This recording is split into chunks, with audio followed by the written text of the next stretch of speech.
తన కాన్వాయ్పై జరిగిన బీరు సీసా దాడి ఘటనపై ఎమ్మెల్యే జోలకంటి బ్రహ్మానందరెడ్డి ఘాటు వ్యాఖ్యలు చేశారు. బీరు బాటిళ్లు విసిరినా భయపడేది లేదని, వైసీపీ తాటాకు చప్పట్లకు రప్పారప్ప బ్యాచ్ కి బెదిరేది లేదని స్పష్టం చేశారు. మాచర్ల అభివృద్ధిని అడ్డుకునే వారికి ప్రజలే బుద్ధి చెబుతారన్నారు. ధైర్యం ఉంటే మాచర్ల సెంటర్లోకి వచ్చి ప్రజల మధ్య చర్చకు రండి అంటూ సవాల్ విసిరారు. పిన్నెల్లి సోదరులు మాచర్లను పట్టి పీడిస్తున్నారని మండిపడ్డారు. టీడీపీ నాయకులు కార్యకర్తలపై దాడులు జరిగితే తీవ్ర పరిణామాలు ఉంటాయని వార్నింగ్ ఇచ్చారు. అయితే ముఖ్యమంత్రి నారా చంద్రబాబు నాయుడు ఆదేశాల మేరకు అభివృద్ధి, శాంతి భద్రతల కోసం పనిచేస్తున్నామని జోలకంటి వెల్లడించారు.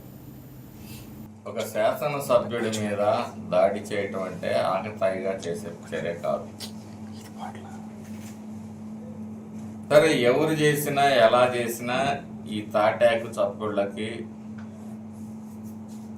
ఈ రఫా బ్యాచ్కి బెదిరేవాడు కాదు బ్రహ్మారెడ్డి. 45 ఏళ్లుగా అన్నీ చూసిన వ్యక్తిని. ఒక్కడు ఇప్పుడే ఇదే కాదు, ఏ తెలుగుదేశం కార్యకర్త మీద కానీ దాడి చేయాలని కానీ వాళ్ళని ఇబ్బంది పెట్టే ప్రయత్నాలు చేస్తే ఫలితాలు తీవ్రంగా ఉంటాయి. ఇప్పటికైనా మీ నాయకుడి ఆంతర్యాన్ని గ్రహించండి. ఒకటే నేను అడుగుతా ఉన్నాను, ఏ రోజైనా 5 సంవత్సరాలు పూర్తయ్యేటప్పటికి మాచర్ల అభివృద్ధి మీద చర్చకు సిద్ధమా రామకృష్ణారెడ్డి? 4 సార్లు శాసనసభ్యుడు, 4 సార్లు శాసనసభ్యుడు అని చెప్పి జబ్బలు జరుచుకోవటం కాదు. నువ్వు శాసనసభ్యుడు అయితే ఈ ప్రజలకు ఏం ఒరిగిందో నువ్వు చెప్పాలి. నువ్వు ఎన్ని వేల కోట్లు పోగు చేసుకున్నావు, నీ తమ్ముడు ఎన్ని వేల కోట్లు పోగు చేసుకున్నావు అనేది కాదు. ఈ ప్రజల కోసం నువ్వేం చేసావు? ఓట్లేసిన ప్రజల కోసం ఆ ధైర్యం నీకుందా? ఈరోజు గుండె మీద చేసుకొని నేను చెప్పగలుగుతాను, భవిష్యత్తులో వరికపూడిసెల ప్రాజెక్టు పూర్తి చేస్తామని కూడా నేను ధైర్యంగా చెప్తా ఉన్నా.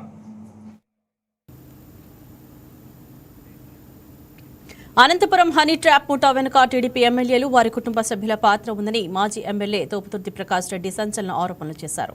ఎమ్మెల్యే పరిటాల సునీత సోదరుడు మురళి డైరెక్షన్లో ఇదంతా జరిగిందని చెప్పుకొచ్చారు. సీఎం చంద్రబాబుకు చిత్తశుద్ధి ఉంటే హనీ ట్రాప్ వ్యవహారంపై సీబీఐ విచారణ జరపాలని డిమాండ్ చేశారు.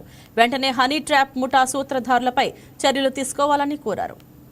మరి హనీ ట్రాప్ అనేటువంటి వ్యవహారం వెలుగులోకి వచ్చింది. ఈ హనీ ట్రాప్ అనేది ఏంటంటే,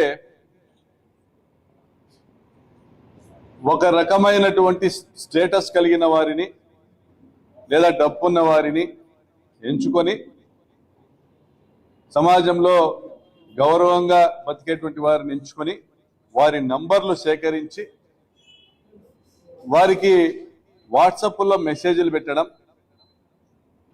ఆ వాట్సాప్ మెసేజ్ పెట్టేటప్పుడు ఆ ప్రొఫైల్ పిక్ మంచి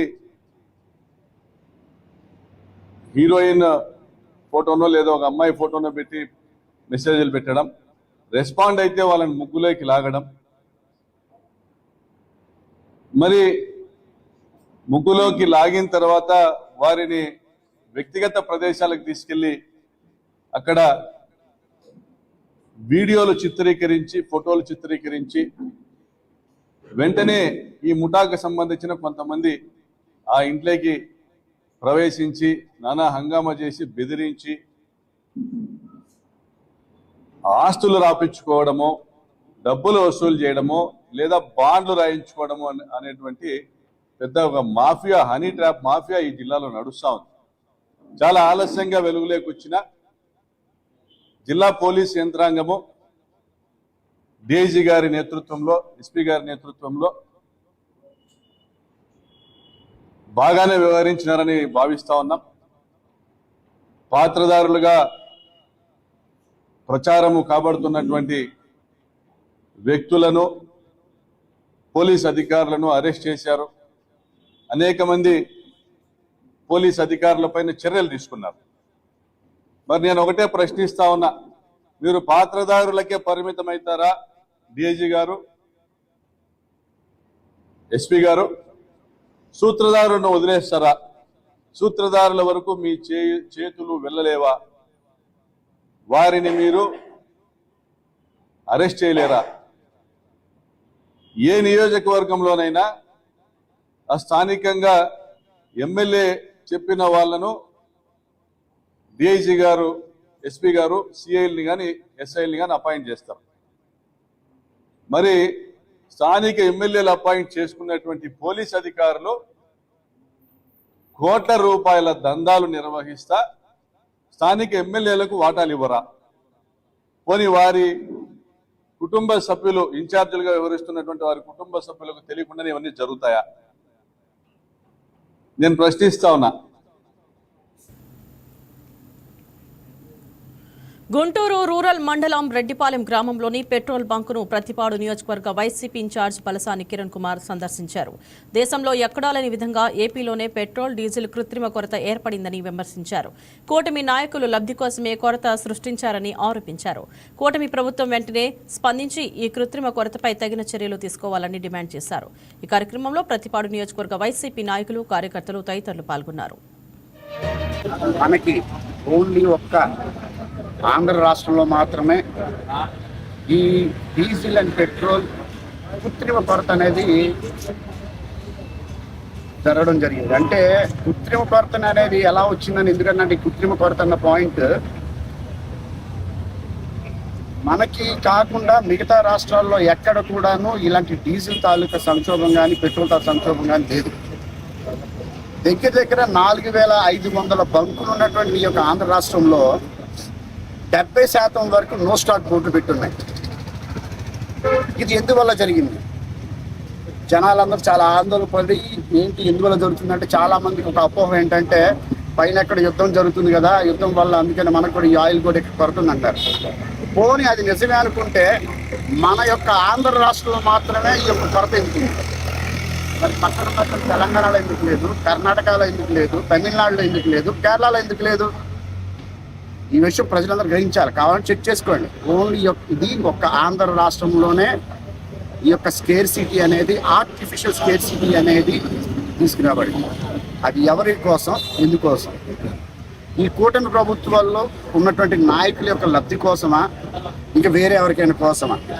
అంటే ఈ కూటమి ప్రభుత్వం నాయకుల యొక్క స్వలాభం కోసం ఏం చేస్తున్నారంటే, గతంలో అంటే మీరు గమనించినట్టే ప్రతిదీ వాళ్ళకి ఇన్కమ్ ఏ విధంగా రావాలి, ఏ విధంగా ప్రజల దగ్గర నుంచి దున్నుకోవాలన్న దాని మీద ఉన్నారే తప్ప ఈరోజు ప్రజలు ఎన్ని ఇబ్బందులు పడుతున్నా కానీ పట్టించుకునే పరిస్థితుల్లో లేరు. ఈ కుటుంబ ప్రభుత్వం నాయకులు కానీ ఎవరైనా సరే అందరూ కూడాను కలెక్షన్ పనుల్లోనే ఉన్నారు.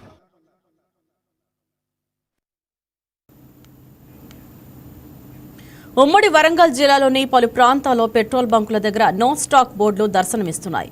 హనుమకొండ, ఎలుకుర్తి, మహబూబ్ నగర్, ములుగు, భూపాలపల్లి జిల్లాలో పలు ప్రాంతాల్లో పెట్రోల్ బంకుల వద్ద వాహనదారులు బారులు తీరారు. ఉదయం నుంచి డీజిల్ కోసం వాహనాలు క్యూ కడుతున్నారు.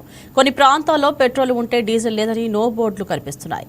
మరోచోట డీజిల్ ఉంటే పెట్రోల్ దొరకడం లేదు. ఒక పక్క ప్రభుత్వం పెట్రోల్ కొరత లేదని చెప్తున్న బంకుల దగ్గర పరిస్థితులు వేరేలా ఉంది. మరి ఎక్కడ తేడా జరుగుతుంది? ఇప్పటికైనా అధికారులు స్పందించి ఇంధన కొరత నివారణ చర్యలు తీసుకోవాలని వాహనదారులు కోరుతున్నారు.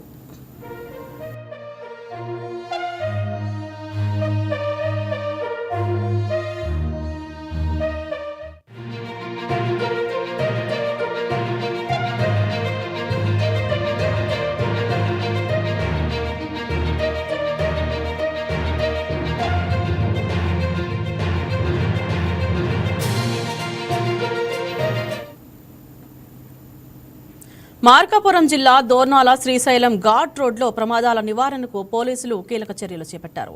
ఘాట్లో ప్రమాదకరమైన మలుపుల వద్ద పోలీసులు కాన్వెక్స్ మిర్రర్స్ ఏర్పాటు చేసి వాహనదారుల భద్రతను పెంచే ప్రయత్నం చేస్తున్నారు. ఈ చర్యలతో ప్రమాదాలు తగ్గుతాయని పోలీసులు చెబుతున్నారు.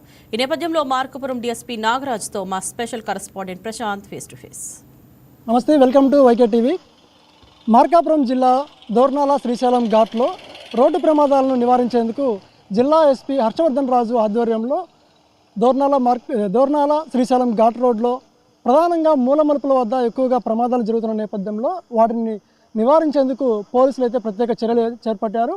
అందులో భాగంగా ఎక్కడైతే ఎక్కువగా ప్రమాదాలు చోటు చేసుకుంటున్నాయో అక్కడ కాన్వెక్స్ మిర్రర్స్ ఏర్పాటు చేసి ముందుగా వచ్చేటువంటి వాహనాలను ముందుగానే గుర్తించి డ్రైవర్లు అయితే అలర్ట్ అవ్వడానికి అయితే ఒక మంచి అవకాశంగా కూడా పోలీసులు తెలుపుతున్నారు. అందులో భాగంగా ఇవాళ ఆ యొక్క ఘాట్లో ప్రస్తుతం ఉన్నాము. డిఎస్పీ నాగరాజు గారు ప్రస్తుతం ఈ యొక్క మిర్రర్స్ ఏ విధంగా ఉన్నాయి, వాహనదారులకు ఎలాంటి సూచనలు చేస్తున్నారు ఏంటి అనే విషయాలను ఆయనతో మనం మాట్లాడి తెలుసుకునేటువంటి ప్రయత్నం చేద్దాం. సార్ నమస్తే సార్. ముందుగా ఈ శ్రీశైలం ఘాట్లో ఈ యొక్క మిర్రర్స్ ఎన్ని ఏర్పాటు చేశారు, దీని ద్వారా ఎలాంటి ఉపయోగం ఉంటుంది ఏంటి? అందరికీ నమస్కారం అండి. ప్రస్తుతానికి 15 చేసామండి. ఇంకా కూడా ఒకసారి అంతా కూడా తనిఖీ చేసి ఇంకెక్కడ అవసరం ఉంది అనే దాని మీద ఒకసారి మేమంతా తిరుగుతున్నాము. తిరిగి ఇంకెక్కడన్నా అవసరమైనప్పుడు ఆ మలుపులు ఎక్కడ ఉన్నాయి అనేది కూడా ఐడెంటిఫై చేసి అక్కడ కూడా ఈ కాన్వెక్స్ మిర్రర్స్ని పెట్టడానికి ప్రయత్నం చేస్తాం.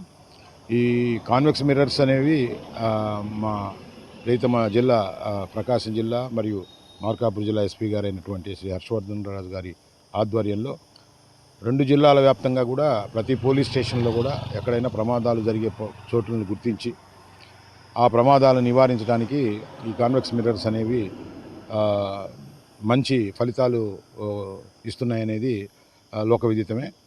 సో ఎస్పెషల్లీ ఈ ఘాట్ రోడ్లో ఏమవుతుందంటే బ్లైండ్ కర్వ్స్ ఉన్నాయి, కొన్ని మనకి విజిబిలిటీ ఉండదు, బండి దగ్గరకు వచ్చేదాకా కూడా విజిబిలిటీ ఉండదు.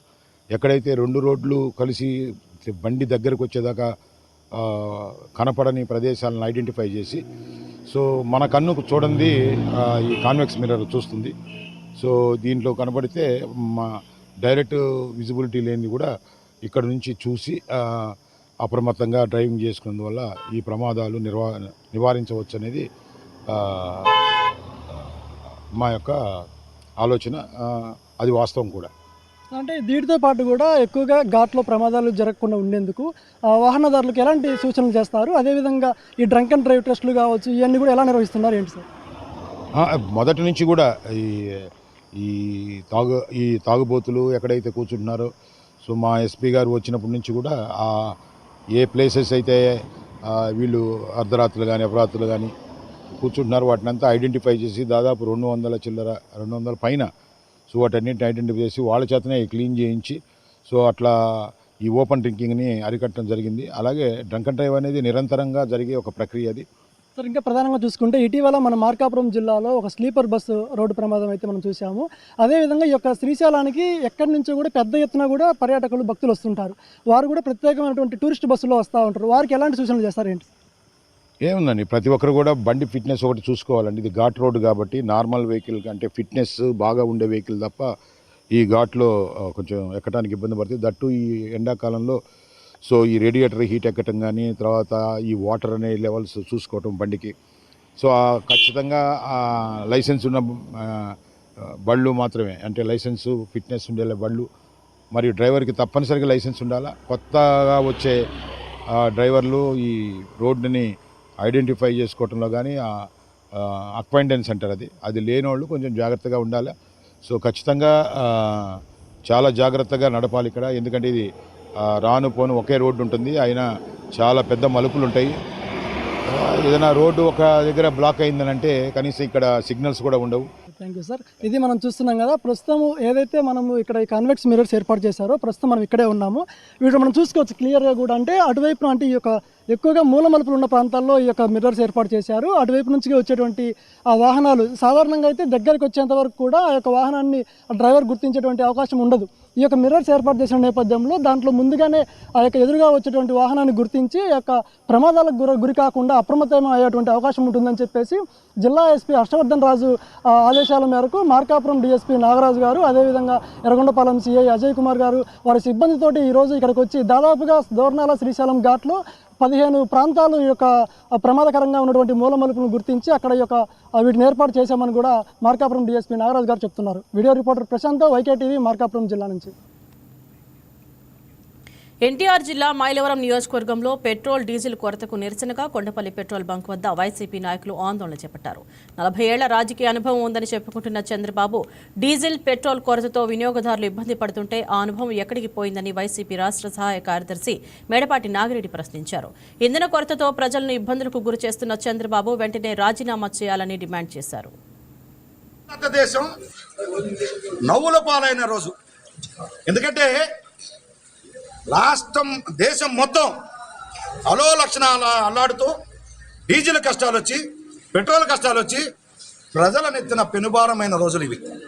దురదృష్టం ఏంటంటే యుద్ధం సాకుగా చూపించి ఈ రాష్ట్ర ముఖ్యమంత్రి 12 సంవత్సరాల అనుభవం ముఖ్యమంత్రి గారికి, ఆయన గారు నిర్వహిస్తున్న ఈ నిర్వాహకం, నువ్వు గతంలోనే మనకు యుద్ధం వచ్చిందని తెలుసు, గతంలోనే మనకి ఈ యుద్ధాల వల్ల మన నష్టం జరుగుతుందని తెలుసు, నువ్వు తీసుకున్న చర్యలే అదేమంటే 99 పైసలకేమో వైజాగ్లో భూములు ఇచ్చుకుంటూ ఇక్కడ అమరావతిలో ఎందుకు పనికిరాని భూములను కోట్లాది రూపాయల కింద అమ్ముకోవాలని చూస్తున్నావు. నువ్వు ప్రజల గురించి నీకు ఆలోచన లేదు, ప్రజలకు బాగు చేద్దామనే ఆలోచన అయితే లేదు. ఎంత దారుణం అంటే ఒకప్పుడు 2.5 సంవత్సరాల పాటు కరోనా వస్తే మనిషికి మనిషి సైతం ముందు ఎదురు బదురు మాట్లాడుకునే పరిస్థితులు లేవు. ఆ రోజుల్లో జగన్మోహన్ రెడ్డి గారు ఒంటి చేత్తో ఈ రాష్ట్రాన్ని పరిపాలించి ప్రజలందరి బాగోగులు చూసి మహోన్నత వ్యక్తి అయి దేశం మొత్తం గర్వించదగ్గ వ్యక్తిగా పరిపాలన అంటే ఇలా చేయాలి, ప్రజల కోసం ఇలా ఉండాలి అని చెప్పిన మహోన్నత వ్యక్తి జగన్మోహన్ రెడ్డి. నువ్వు 12 ఏళ్ల అనుభవం, 40 సంవత్సరాల రాజకీయ పరిజ్ఞానం ఉన్న నీవు ఏం చేస్తున్నావు? ప్రజలకు ఏం మేలు చేస్తున్నావు? ఇంత డీజిల్ కష్టాలు వస్తుంటే ఇవాళ రివ్యూలు పెడుతున్నారు ఆయన. ఈ రివ్యూలు పెట్టడం ఏంటో మాకు అర్థం కావట్లా. కొంచెం ఆలోచించండి, ప్రజల మేలు కోసం మీరేం చేస్తున్నారు. ప్రజలారా, నేను ఒకటే చెప్తున్నాను, అసమర్థతతో ఆత్మన్యూన్యతాభావంతో ప్రజలపై పెనుభారమైన ఈ ప్రభుత్వం తక్షణమే రాజీనామా చేయాలి. ప్రజలకు మేలు చేయని ఈ ప్రభుత్వం వెంటనే దిగిపోవాలి. పశ్చిమ గోదావరి జిల్లాలో ఈ నెల 16న ఓ చర్చి పాస్టర్ ఇంట్లో భారీగా నోట్ల కట్టలు బయటపడటం కలకలం రేపింది. నర్సాపురం మండలం పీచుపాలెంకు చెందిన పాస్టర్ ఘంటా జాన్ బాబురావు నివాసంలో పోలీసులు సోదాలు నిర్వహించి ఎలాంటి ఆధారాలు లేని 2.27 కోట్ల నగదును స్వాధీనం చేసుకున్నారు. అయితే 10 రోజులు గడుస్తున్నా సీజ్ చేసిన సొమ్ముకు ఎలాంటి లెక్కలు చూపించలేకపోవడంతో ఆ డబ్బును బ్యాంక్లో డిపాజిట్ చేశారు. Rajahmundry IT deputy commissioner Singh, rural CI Durgaprasad ఆధ్వర్యంలో పాస్టర్ కుమార్తె జోస్నా తెరిసా సమక్షంలో స్టేట్ బ్యాంక్లో స్పెషల్ అకౌంట్లో డిపాజిట్ చేశారు. నమస్తే అండి. 16వ తారీఖున మాకు రాబడిన సమాచారం మీద ఆ రోజు మేము పీచుపాలెంలో ఒక ఇంట్లో 2,27,94,000 క్యాష్ సీజ్ చేసాం. సీజ్ చేసి అది ఐటీ వాళ్ళకి ఇంటిమేట్ చేయడం జరిగింది. వాళ్ళు ఐటీ డిపార్ట్మెంట్ రాజమండ్రి నుంచి వచ్చి వాళ్ళు కూడా వాళ్ళు ఎంక్వైరీ చేసుకున్నారు. కన్సర్న్డ్ వాళ్ళందరి దగ్గర స్టేట్మెంట్స్ తీసుకుని వాళ్ళు వచ్చి ఆ క్యాష్ మీద కన్సర్న్ ఫ్యామిలీ ఏ రకమైన సపోర్ట్ చేసుకోలేకపోయారు. దాని మీద క్యాష్ వాళ్ళు సీజ్ చేసి వాళ్ళు కూడా, అంటే మేము వాళ్ళకి హ్యాండ్ ఓవర్ చేస్తాం. వాళ్ళు అగైన్ వాళ్ళ బ్యాంక్లో state bank of SBI main బ్రాంచ్లో ఇక్కడ నర్స్పూర్లో జమ చేసుకున్నారు అమౌంట్. వాళ్ళు చెప్పడం ప్రకారం అయితే, ఐటీ డిపార్ట్మెంట్ వాళ్ళు చెప్పడం ప్రకారం అయితే ప్రస్తుతానికి అయితే ఇప్పుడు దాకా ఏ రకమైన ఎవిడెన్సెస్ చూపించలేకపోయారు రిగార్డింగ్ దట్ మనీ క్లెయిమ్ చేయడానికి. ఐటీ డిపార్ట్మెంట్ సంబంధించి అధికారులు ఎవరు వచ్చారు? IT department Swati Singh madam గారు వచ్చారండి, మన ఐఆర్ఎస్ ఆఫీసర్. నెల్లూరు జిల్లా రాపూరు మండలంలోని ప్రముఖ పుణ్యక్షేత్రమైన పెంచలకోనలో శ్రీవారి బ్రహ్మోత్సవాలు సందర్భంగా ధ్వజారోహణం కార్యక్రమాన్ని వైభవంగా నిర్వహించారు. గరుత్మంతుడి చిత్రపటానికి ప్రత్యేక పూజలు చేసి ఆలయంలో క్షేత్రోత్సవం నిర్వహించారు. అనంతరం తెల్లని వస్త్రంపై పసుపు, గంధం, చందనాలతో కుంకుమతో ప్రత్యేకంగా తయారు చేసిన గరుత్మంతుడి ప్రతిమను వేద పండితులు మంత్రోచ్చరణములతో ధ్వజస్తంభంపై ఎగరవేసి సకల దేవతలకు ఆహ్వానం పలికారు. అనంతరం ఉత్సవమూర్తులను విశేషంగా అలంకరించిన తీరుచిపై కొలువుదీర్చి ఆలయంలో గిరి ప్రదక్షిణ చేస్తారు. అనంతరం స్వామివారి అలంకార మండపంలో స్నపన తిరుమాంజనాలు చేశారు.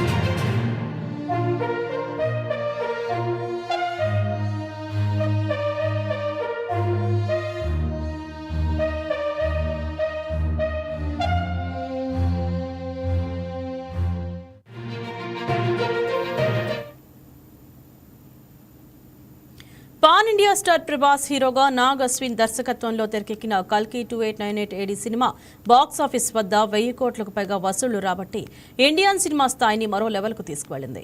సైన్స్ ఫిక్షన్ కి పురాణాలు కలిపి రూపొందించిన ఈ చిత్రం ప్రేక్షకులను విపరీతంగా ఆకట్టుకోగా ఇప్పుడు అందరి దృష్టి సీక్వెల్ కల్కి 2 మీదే పడింది. మొదటి భాగం క్లైమాక్స్ లో ప్రభాస్ పాత్రను కర్ణుడితో అనుసంధానం చేయడం ప్రేక్షకులకు భారీ సర్ప్రైజ్ ఇచ్చింది. దీంతో రెండో భాగంలో కర్ణుడి కథ, అతని పునరాగమనం, మహాభారతానికి సంబంధించిన అంశాలు మరింత లోతుగా చూపించబోతున్నారు. ఈ నేపథ్యంలో కర్ణ 3102 PC అనే టైటిల్ కూడా పరిశీలనలో ఉందని వార్తలు వస్తున్నాయి. అయితే దీనిపై ఇంకా అధికారిక ప్రకటన లేదు. ఇక మరో ఇంట్రెస్టింగ్ అప్డేట్ ఏంటంటే ఈ సీక్వెల్లో ఒక పవర్ఫుల్ స్పెషల్ రోల్ కోసం తమిళ్ స్టార్ హీరో సింపును సంప్రదించినట్లు ఇండస్ట్రీలో జోరుగా ప్రచారం జరుగుతోంది. ఒకవేళ ఇది నిజమైతే పాన్ ఇండియా రేంజ్లో ఈ సినిమా క్రేజ్ మరింత పెరగడం ఖాయం. ప్రస్తుతం హైదరాబాద్లో భారీ సెట్స్ వేసి కొత్త షెడ్యూల్కి రెడీ అవుతున్న చిత్ర యూనిట్ యుద్ధ భూమిని తలపించే గ్రాండ్ విజువల్స్తో సినిమాను తెరకెక్కించబోతోంది. ఇప్పటికే అమితాబ్ బచ్చన్, కమల్ హాసన్ పై కీలక సన్నివేశాలు ప్లాన్ చేస్తున్నట్లు తెలుస్తోంది. దుల్కర్ సల్మాన్ వంటి నటులు కూడా కీలక పాత్రలో కనిపించే అవకాశం ఉంది. మొత్తానికి కల్కి 2 సాధారణ సీక్వెల్ కాదు, ఇండియన్ సినిమా స్థాయిని ప్రపంచానికి మరోసారి చాటి చెప్పే భారీ విజువల్ స్పెక్టికల్ గా రూపొందుతోంది. ఇక నాగ్ అశ్విన్ ఈసారి ఎలాంటి మ్యాజిక్ చూపిస్తాడో చూడాలి.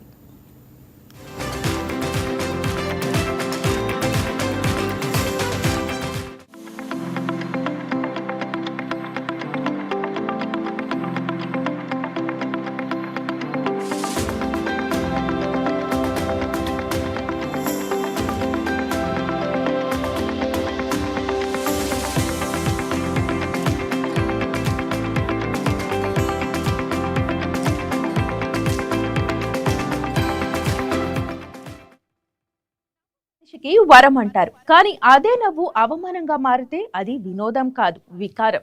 ఇప్పుడు స్టాండప్ కామెడీ పేరిట జరుగుతున్న కొన్ని ప్రదర్శనలు చూస్తుంటే పంచుల కంటే పర్సనల్ అటాక్స్ ఎక్కువగా కనిపిస్తున్నాయి. మైక్ చేతిలో పడితే ఎవరినైనా ఎగతాళి చేయొచ్చని, వ్యక్తిగత జీవితాలను స్టేజ్ పై పెట్టి నవ్వించొచ్చని కొందరు భావిస్తున్నారు. కానీ ఇది నిజంగా కామెడీనా లేక క్యారెక్టర్ అసాసినేషనా? ఒకప్పుడు హాస్యం అంటే కడుపుబ్బ నవ్వించేది, ఇప్పుడు కొందరి కామెడీ కడుపు మంట పెడుతోంది. ఫ్రీడమ్ ఆఫ్ స్పీచ్ పేరుతో గౌరవాన్ని గాయపరచడం ఎక్కడి హాస్యం? జోక్ పేరిట జుగుప్స, సెటైర్ పేరిట సాడిజం, ఇదే ఇప్పుడు చర్చ. హద్దులు దాటుతున్న స్టాండప్ కామెడీ కల్చర్ పై ఈ రోజు మా స్పెషల్ స్టోరీ.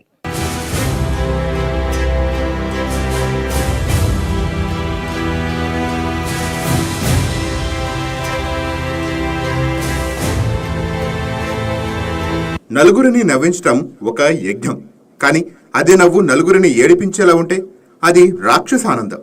నేటి సమాజంలో స్టాండప్ కామెడీ అనే కొత్త సంస్కృతి ఒక వికృత రూపాన్ని సంతరించుకుంటోంది. మైక్ పట్టుకొని స్టేజ్ ఎక్కితే చాలు ఎదుటివారి ఆత్మగౌరవంతో ఆడుకోవచ్చునని కొందరు కమెడియన్లు భ్రమపడుతున్నారు. భావ ప్రకటన స్వేచ్ఛ అనేది రాజ్యాంగం ఇచ్చిన హక్కు కావచ్చు, కానీ అది పక్కవారి వ్యక్తిగత జీవితాల్లోకి చొరపట్టడానికి ఇచ్చిన లైసెన్స్ కాదు. ఈ మధ్య కాలంలో కొందరు కమెడియన్లు చేస్తున్న వికృత చేష్టలు, ముఖ్యంగా రాజకీయ నాయకులు, సెలబ్రిటీల వ్యక్తిగత విషయాలను అపహాస్యం చేయటం చూస్తుంటే వీరు కామెడీ చేస్తున్నారా లేక క్యారెక్టర్ అసాసినేషన్ చేస్తున్నారా అనే అనుమానం కలుగుతోంది. హాస్యం అనేది హుందాగా ఉండాలి, కానీ అది ఒక వ్యక్తి కన్నిటికీ అవమానానికి కారణం కాకూడదు. ఈ ధోరణి ఇలాగే కొనసాగితే సమాజంలో నైతిక విలువలేనే ప్రశ్నార్థకరంగా మారుతాయి. హద్దులు దాటుతున్న స్టాండప్ కామెడీ సంస్కృతి.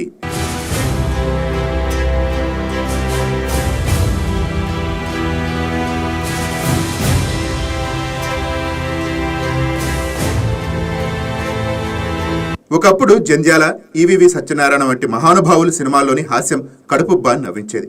కానీ నేటి స్టాండప్ కమెడియన్లు ఎంచుకున్న మార్గం చాలా ప్రమాదకరంగా ఉంది. ముఖ్యంగా మనవర్ ఫారూఖీ, వీర్దాస్ వంటి కమెడియన్లు అంతర్జాతీయ వేదికలపై భారతదేశ గౌరవాన్ని కించపరటమే కాకుండా దైవ ప్రార్థనలు, మతపరమైన మనోభావాలను హేళన చేస్తూ వార్తల్లో నిలిచారు. మునవర్ ఫారూఖీ హిందూ దేవుళ్లపై చేసిన అనుచిత వ్యాఖ్యలు దేశవ్యాప్తంగా నిరసనలకు దారితీశాయి. జైలుకు వెళ్లాల్సి వచ్చిన వారిలో మార్పు రాకపోవడం శోచనీయం. అలాగే వీర్దాస్ అమెరికాలోని కెనడీ సెంటర్లో 2 ఇండియాస్ అంటూ చేసిన ప్రసంగం దేశాన్ని విదేశీయుల ముందు తక్కువ చేసి చూపించడమే. ఇది కామెడీ కాదు, మేధోపరమైన ఉగ్రవాదం. ఇలాంటి చర్యల వల్లనే అభిమానులు, సామాన్య ప్రజలు ఆగ్రహానికి లోనవుతున్నారు.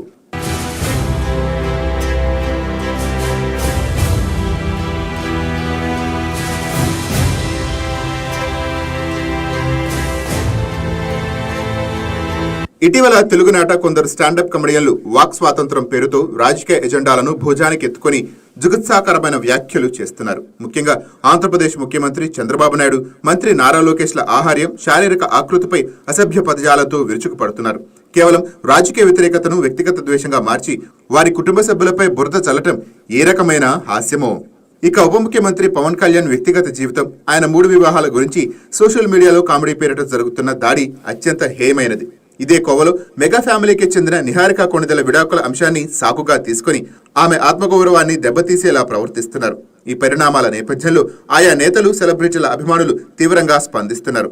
సోషల్ మీడియాలో వారిని ఎండగట్టడమే కాకుండా పోలీసులకు ఫిర్యాదు చేయడం, వారి షోలను బహిష్కరించడం వంటి చర్యలతో బుద్ధి చెప్తున్నారు. విమర్శ అనేది విధానపరంగా ఉండాలి తప్ప ఒక వ్యక్తిత్వాన్ని చంపేలా ఉండకూడదని అభిమానులు ఘాటుగా హెచ్చరిస్తున్నారు.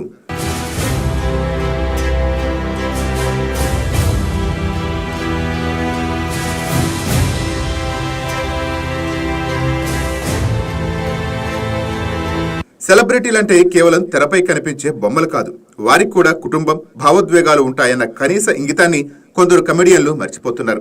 తెలుగు రాష్ట్రాల్లో కూడా ఈ జాడ్యం పెరిగిపోతోంది.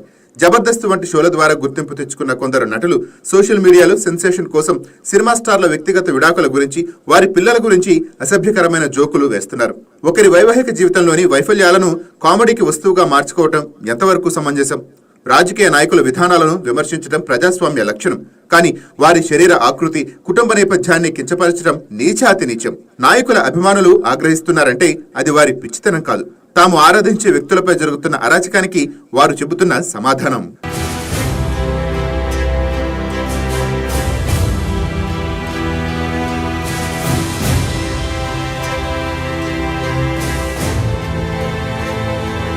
కామెడీ పేరుతో చిల్లర చేష్టలు చేసే వారికి ఈ మధ్యకాలంలో సోషల్ మీడియా వేదికగా నెటిజన్లు గట్టిగానే బుద్ధి చెప్తున్నారు. ఓ ప్రముఖ కమెడియన్ ఒక స్టార్ హీరో భార్యపై అనుచిత వ్యాఖ్యలు చేసినప్పుడు ఆ హీరో అభిమానులు ఐక్యంగా అతడి షోలను అడ్డుకోవటం, సోషల్ మీడియాలో అతడి తప్పుడు ప్రవర్తనను ఎండగట్టడం చూశాం. చట్టం తన పని తాను చేయటానికి సమయం పట్టవచ్చు, కానీ ప్రజా తీర్పు తక్షణమే ఉంటుంది.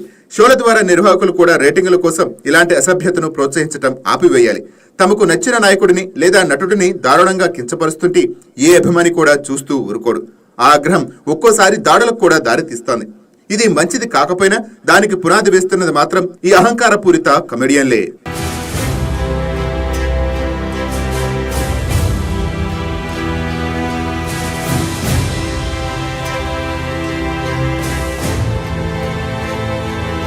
ఎప్పుడు ఏ తప్పు చేసినా వెంటనే వీరు వాడే అస్త్రం వాక్ స్వాతంత్రం. రాజ్యాంగంలోని 19(1)A అధికరణం స్వేచ్ఛను ఇస్తుంది. కానీ అదే రాజ్యాంగంలోని 19(2) నిబంధన ఆ స్వేచ్ఛను కొన్ని పరిమితులకు కూడా వర్తిస్తుంది. పరువు నష్టం కలిగించేలా, శాంతి భద్రతలకు విఘాతం కలిగించేలా మాట్లాడే హక్కు ఎవరికీ లేదు. ఇతరుల పరువును బజారును పడేస్తూ దానిని కామెడీ అని పేరు పెట్టడం మేధో వైకల్యం. నిజమైన హాస్యం అనేది బుల్లీయింగ్ లా ఉండకూడదు. ఎదుటివారిని చిన్నబుచ్చి నవ్వించటం అనేది అత్యంత తక్కువ స్థాయి ప్రదర్శన. నేడు మైక్ ముందు మాట్లాడుతున్న ప్రతి ఒక్కరూ తాము ఏం మాట్లాడుతున్నామో, దాని పరిణామాలు ఎలా ఉంటాయో ఆలోచించుకోవాలి. లేదంటే ప్రజలు వేసే శిక్ష చాలా కఠినంగా ఉంటుంది.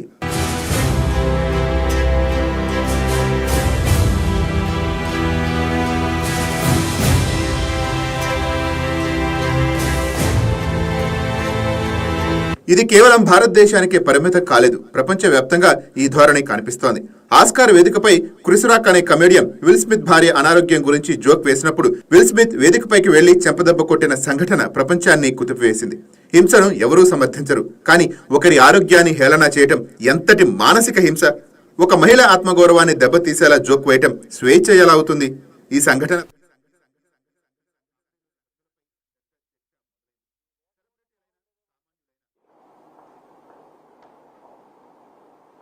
చంద్రబాబు నాయుడు లాంటి నాయకత్వంలో ఉండే ప్రభుత్వం లేకపోతే ఇంతకంటే బాగుండేదేమో అనే పరిస్థితి పూర్తిగా ప్రస్ఫుటంగా కొట్టొచ్చినట్టు, అందరి మొహాల మీద చర్చినట్టు, రాష్ట్రంలోని 5 కోట్ల మంది మొహాల మీద చర్చినట్టు ఈరోజు కనిపిస్తుంది.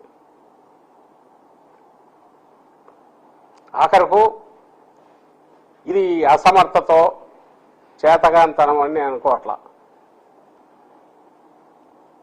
ఇది పూర్తి కాన్షియస్గా ఒక సంక్షోభాన్ని ఏదైతే క్రియేట్ అవుతున్న సూచనలు కనపడే, అది క్రియేట్ కావడానికి కూడా వీళ్ళే కారణం అనేది తెలుస్తుంది చూస్తుంటే. దాంట్లో నుంచి ఏ రకంగా సొంత సంపద పెంచుకోవాలి. కూటమి నాయకులు ఆ కింద ఉండే వాళ్ళ దళారుల వ్యవస్థ ఏదైతే పెంచి పోషిస్తున్నారో అది, వీళ్ళను పెంచి పోషిస్తున్న దళారీ వ్యవస్థ, ఈ రాజకీయ నాయకులను, అధికార పార్టీ రాజకీయ నాయకులను, పార్టీల రాజకీయ నాయకులను పెంచి పోషిస్తున్న దళారీ వ్యవస్థ, ఇవన్నీ ఎంత సిస్టమటైజ్ అయిపోయాయి అంటే ఈరోజు ఏ చిన్న క్రైసిస్ వచ్చినా దాన్ని పెంచడం, దాని ద్వారా ప్రజలకు చేరాల్సినవి కానీ నార్మల్గా రావాల్సిన వాటిని అడ్డం కొట్టడం, దాపు రూపంలో కమిషన్ల రూపంలోనూ లేదా ఎక్స్ట్రా ప్రాఫిట్ దాంట్లో ఎట్లా సంపాదించాలి, బ్లాక్లో అమ్ముకొని బ్లాక్ మార్కెటింగ్ ఎట్లా చేసుకోవాలనేది దానికి సంబంధించిన వ్యవస్థ, ఇవి 2 ఏళ్లలో పూర్తిగా పక్కాగా తయారయ్యాయి. అది కనిపిస్తుంది. జగన్మోహన్ రెడ్డి గారి హయాంలో ట్రాన్స్పరెన్సీ, పారదర్శకత, జవాబుదారీతనం పూర్తి, దీంతో ఎవరెవరికి ఏం చేరాలనో పూర్తి ఎలాంటి ఇది లేకుండా చేర్చడానికి అవసరమైన పక్కా వ్యవస్థ ఏదో దాన్ని లాస్ట్ మైల్ డెలివరీ వ్యవస్థ కానీ, మొత్తం టోటల్గా డెలివరీకి సంబంధించిన సిస్టమ్ కానీ తయారు చేశారో దాన్ని కంప్లీట్గా డిస్మాంటిల్ చేసి కూల్చి ఒక కొత్తది వ్యవస్థ ఏదైతే తయారైందో దాని వికృత రూపము, దాని విశృంఖలంగా అది ఏ రకంగా సిస్టమటైజ్ అయిందనే దాన్ని బట్టి అనేది విషయం ఇప్పుడు స్పష్టంగా కనిపిస్తుంది. ఓ మధ్య దళారీలు కానీ, బ్లాక్ మార్కెటర్లు కానీ, అక్రమ నిల్వదారులు కానీ వీళ్ళు తయారయ్యారు.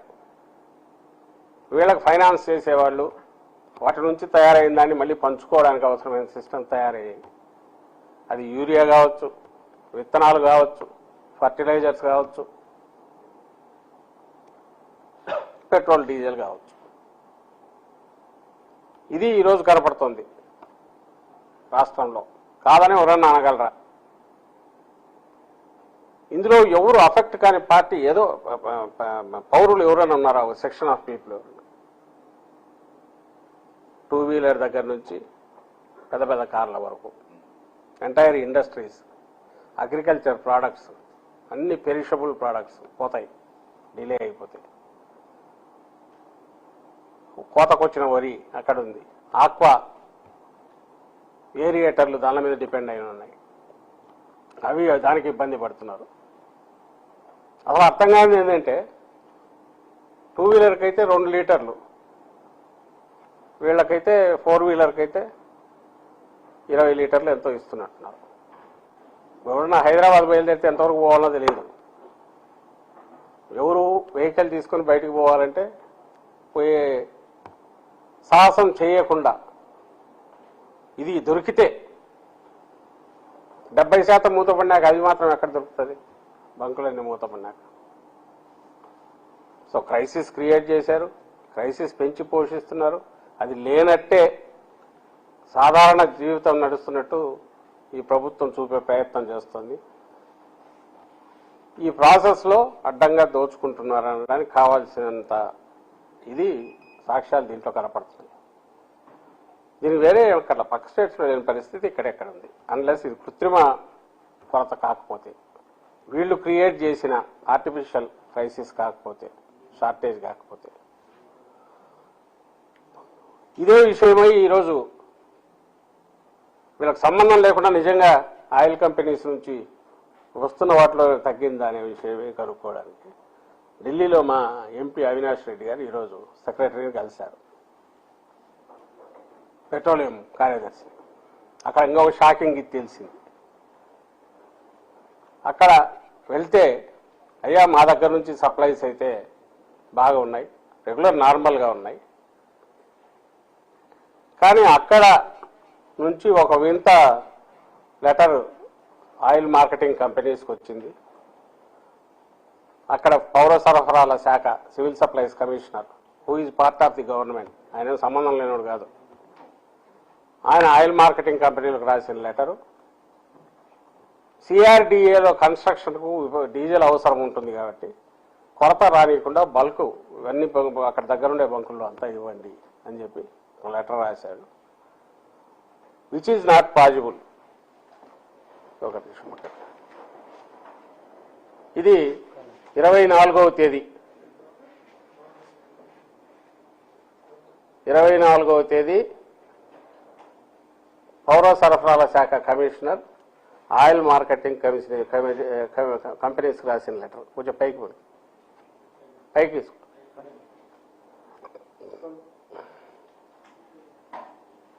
సో దాంట్లో మీకు మళ్ళీ మీడియా కూడా అందరికి ఇస్తాం. నీ దగ్గర పెద్దది అవుతుందా చూడండి, జూమ్ కొంచెం పైకి పోయి కొద్దిగా కిందికి. అమరావతి దానికి సంబంధించిన యాక్టివిటీ ఫుల్ జరగాలి కాబట్టి దానికి ఉన్న ఎక్స్ట్రా రిక్వైర్మెంట్ ఈ 3 నెలలకు ఎంతో జూలై వరకు 27,000కు సంబంధించి 27,000 కిలోలీటర్లు కావాలి అని బ్రేకప్ ఇస్తూ అది స్పెషల్గా సప్లై చేయాల్సిందిగా కోరుతూ ఆయన రాసిన లెటరు 24వ తేదీ పైకి పోయి 24వ తేదీ రాస్తాడు. దీని మీద 24th దీని మీద సెంట్రల్ గవర్నమెంట్ నుంచి పైకి మెల్లగా స్లోగా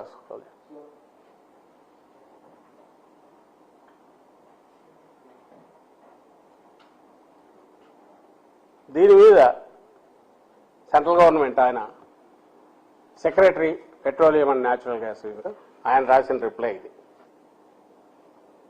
ఈయన ఇమ్మీడియట్ 25వ తేదీ చీఫ్ సెక్రటరీకి అడ్రస్ చేస్తూ ఈయన లెటర్ రాస్తాడు. అయ్యా అసలు ఎక్కడా లేని వింత ఇది ఆయిల్ కంపెనీకి సంబంధించి అక్కడ నుంచి స్పెసిఫిక్గా ఇంత కావాలా క్వాంటిటీస్ అడగడానికి లేదు అని డిఫరెంట్ రీజన్స్. అది ఏ రకంగా సేఫ్టీ పరంగా కరెక్ట్ కాదు, అలాగే అలాంటి సిస్టమ్ లేదు, లేని సిస్టమ్ కొత్తగా అడుగుతున్నారు. బల్క్ యూజర్కి సంబంధించి already there is a system, అది కూడా ఉంది, దాన్ని వాడుకోవచ్చు. ఇలా మీ పౌర సరఫరాల కమిషనర్ రాసిన ఇది ఇచ్చేశారు. దాన్ని వెంటనే విత్డ్రా చేసుకోండి పైకి వెళ్ళి. ఇవన్నీ మీకు ఇప్పుడు రిలీజ్ చేస్తాను, చెప్తాను. దాన్ని ఇమ్మీడియట్ ఇచ్చేసేయమని, విత్డ్రా చేసుకోమని ఆ లెటర్ను ఆయన రాస్తాడు. ఎవరికి? చీఫ్ సెక్రటరీకి 25వ తేదీ. ఇది విషయం.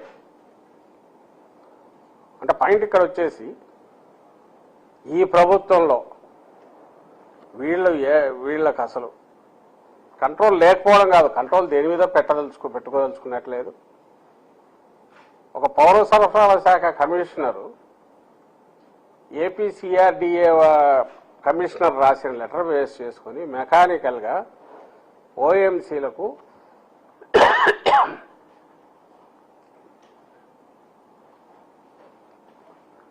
స్పెషల్ కోటాలాగా ఇవ్వమన్నాడంటే డీజిల్ సప్లై చేయండి, ఈ 3 నెలలకు 27,000 లీటర్ల పైగా కావాలి, అది సప్లై చేయండి అని అడుగుతున్నా అంటే అమరావతిలో వాక్స్కు అసలు అది ఒక గవర్నమెంట్ ఇట్లా పనిచేస్తుందా ఇంత అడ్డగోలుగా?